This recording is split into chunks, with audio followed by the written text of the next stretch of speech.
Time to welcome a Pro Bowler, former Pro Bowler and Dallas quarterback, Steve Beuerlein. Let's go to your old stomping ground, Steve, in Dallas, where the Cowboys and Dak Prescott still trying to work out a new deal. But if they can't come to terms by July 15th, Dak will have to play under the franchise tag.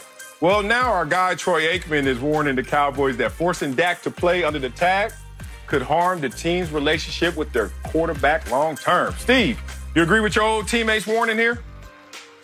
Well, I agree. I mean, anytime a player's put under a franchise tag, it's not what the player wants. It's not going to be what they would consider to be the desirable situation. He's going to have to struggle through the next year, making only top 5 QB money. So I don't know how he's going to survive it. But listen, let's talk about this from a serious perspective, though, Marcellus. And when you talk about why is Dak in this situation, we all know that the Cowboys have made 2 what I consider to be fair market offers, at least to Dak Prescott, going back to before last year.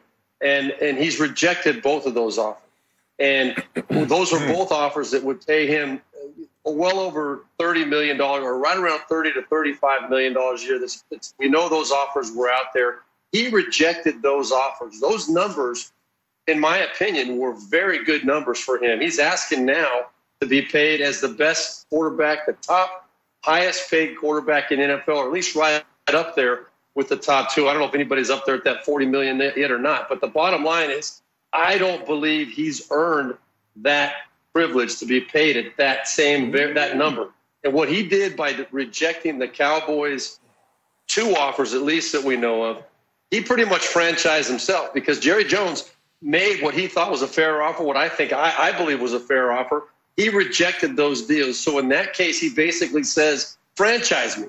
And that's what's going to end up happening this year. I don't think the Cowboys are going to get to that $40 million. And quite honestly, even though I like Dak Prescott and I believe he deserves to be paid with the top quarterbacks in the league, I don't believe he deserves to get that number that he's looking for. And I think he's drawn that line in the sand.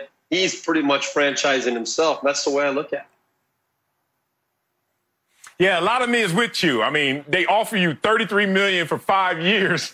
You're like, what's the issue here? But that's a present value conversation. He's having a future forecast value conversation when they rip up the new CBA and at the end of 4 years, and the quarterback dollars will jump exponentially, and he wants to be able to jump with it. So I understand why they're in this position, even though, being real, if it were me, I would have been signed that deal for $33 million for 5 years. But I get why his agent, yeah, exactly. But I get why his agent is doing this. It is actually smart business. That said, in sports and life, there's 2 scoreboards. It's the one you see with your eyes. What's the score? 27 to 14. But then there's another one that we feel, the momentum, the energy. And that's the one that I think is going to affect Dak going forward. He's always going to hold this in his head, like, this is how you treat me? I didn't only do things the Dak way. I did them the Cowboys way.